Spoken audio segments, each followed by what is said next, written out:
Hello everyone, my name is Ben Howard and welcome to my course Exploring Data with PivotTables.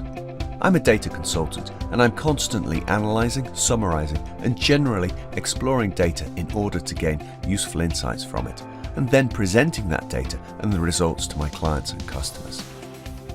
Excel has been around for many years, but the features regarding data analysis are relatively new.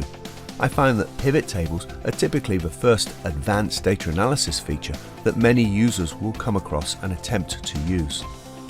This course will start by explaining what a pivot table is and when you should use them, and then moves on to creating pivot tables, changing their layout, look and feel, and then we explore how to create new derived values and add custom groups of data.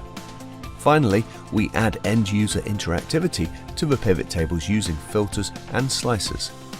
At the end of this course, you'll be able to use pivot tables to analyze and summarize your data and present it in a meaningful way that provides clarity and insight into that data, thereby turning the data into useful information.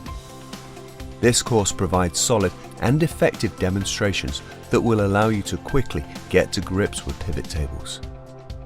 In terms of prerequisites, they're pretty easy. You should be familiar with working with and entering data into Excel and understand the concept of rows and columns. I hope you'll join me on this course exploring data with pivot tables at Pluralsight.